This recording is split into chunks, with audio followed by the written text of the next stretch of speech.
really think that, when the hurdle is lower, there's obviously, the potential for there to be more overages, and I think I want everyone to share in the success, but it also allows you to take more risks and work with first-time filmmakers, which is primarily what I've been doing. I mean, my goal eventually is to cultivate sort of a group of filmmakers that I'll sort of work with throughout my career, and so I think doing these first features for very low budget, we can have full control, and I can really give my filmmaker the sort of freedom that they want to really tell the story they want to tell. And being in a low budget, it's like you're under the radar, and no one's going to sweat you. And I think it's liberating in a way. It's freeing. And I think now as the market is kind of shifting, there's going to be a lot more portals and a lot more places to see content and see movies like this, and the market will get saturated, and it's just a matter of making sure that your content has higher production value. When I set up Film Science, I didn't want to work on individual projects. I wanted to work with filmmakers, and it was more about finding Kelly Reichert and saying, I want to work with you through your career, and I don't want to skip a beat. It's Kelly that I have the faith in. It's not the individual projects. So we'll work on projects together, and we'll develop projects together. And I think that, and that's my priority, is ultimately that my filmmaker is satisfied, because I want to be on for the whole ride and not just the individual project. And if Kelly has a project, for example, that I'm not interested in, it's something we might just put on the back burner, and then we'll revisit when the time is right. But ultimately, I want to create that partnership with my filmmakers.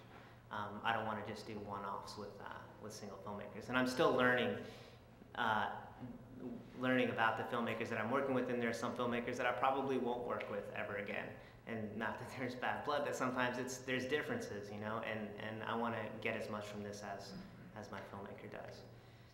With technology, the HVX 200 is a great camera. Now the Red camera's out, and people are making features on it, and these are all affordable cameras relatively, or they're easy enough to get. And they look just gorgeous, and you can throw them up on a screen, and they can look like 35, and it can emulate that. And so now it's like, it's all there, And with Joe specifically, we sort of have this pact that we just want to keep doing these low budget features, even though Joe's had opportunities to do larger features, and it's because he wants full control. And so we more and more just invest in equipment and upping our production team. And that's really it, and I think his stuff looks really, really good, and there's no reason to change it. We've been in post-production for 1 year now, 1 year in October. So we're nearing an end of our post period, and then we'll get into picture and sound, but I would say 20 to 30% of our budget was actually spent on principal photography, and the rest has been about hiring full-time animators and 3D modelers.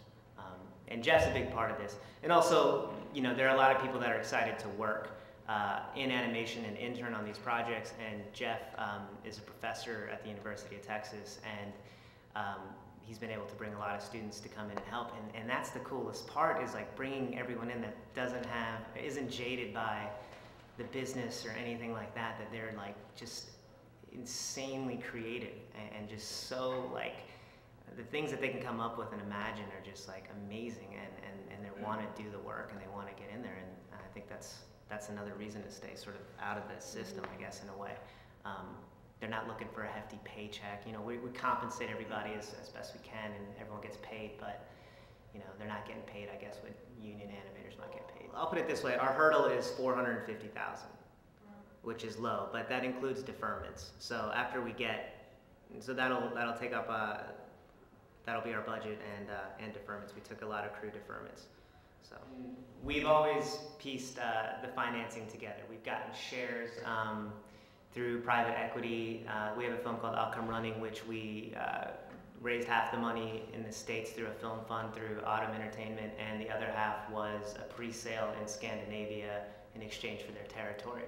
So that was unique in itself. With Gretchen, Old Joy, Wendy and Lucy, and Kelly's new movie for that matter, we'll always seek private financing, just because I think Kelly has the pedigree to where we can raise that money. But in going back to what I was saying earlier, we want full control. Joe's movies are relatively small. Film Science and Joe, we self-finance all of Joe's movies, and we're able to recoup usually on our advances. Regarding distribution, You know, I don't know. It's a crazy time, and I think it's getting crazier and crazier. For me, I think it's kind of exciting. I think that portals and new places to actually screen your films are opening up and popping up. Concert releases are happening all the time, touring with the film, college circuit tours. I think these are exciting because really, I think the purpose of theatrical, though, you know, I personally enjoy it, and I think we all enjoy it. What it really does is really help boost the awareness and help create publicity and buzz around your film for the ancillary revenue streams like DVD, home video, VOD, internet, or anything like that. And those are where you're really going to maximize your revenue stream. So I think as those portals start to open up, it's going to create a lot of opportunity. There's going to be so many different portals that open up, and it's going to be interesting. So how distribution is going, it's about narrowcasting. It's about using the technology that's around you and that exists to know where your film is going to pop and where it's going to work. And the thing is that technology exists and no one wants to capitalize on it. I think the plan right now is just throw a bunch of shit up against the wall and see what sticks, and that's not a very effective means of distributing your film. I've been fortunate that every single one of my films so far that's been complete has gotten traditional distribution. And I haven't experimented with self-distribution yet, though it's very much in the cards for Alexander the Last. It's something that we're drawing up a plan for and want to strongly consider before we actually show the market what the film is all about. And I think it's specific to Alexander the Last because Joe Swanberg has an online series called Young American Bodies, and the information that we gathered from that is that there's 1.3 million viewers that are watching Joe's content online. So if we can come up with a unique way to kind of get a sliver of the people that are watching his content online to follow us to watch Alexander the Last, and whether it's ad-based, whether it's a series that leads up to this film, we feel like we can really maximize revenue and cut out the middleman of the distributor and the expenses associated with that distribution. We have our differences, but it doesn't mean that I'm always right either. You know, there are areas where we compromise, there are areas where I'm right, and there are areas where the filmmaker is right. And ultimately, I do believe in giving the filmmaker the final say, but it doesn't mean that it's not up for a battle or a fight. And I'll do everything I can to contest it, including bringing in other people or an outside party to check out, like sort of an arbitrator, I guess, to ultimately decide on the project. But I want my filmmakers to have final cut because it is their vision and it is their career, ultimately, that I'm writing the back of. And they're focused on these projects for 2 years. I mean, I think that one of the interesting things about what I've been able to do, and I think a lot of producers do, is work on a series of projects at a time. And I'm not in on that project 24/7 like this filmmaker has been for 2 years. And I think that shouldn't be forgotten. If anything, I have perspective then at that point because I'm a little more distant from the project. But you know, the actual thread of the story, the actual thread of the film, I mean, the filmmaker is the most intimate with, and the editor, for that matter, at that point.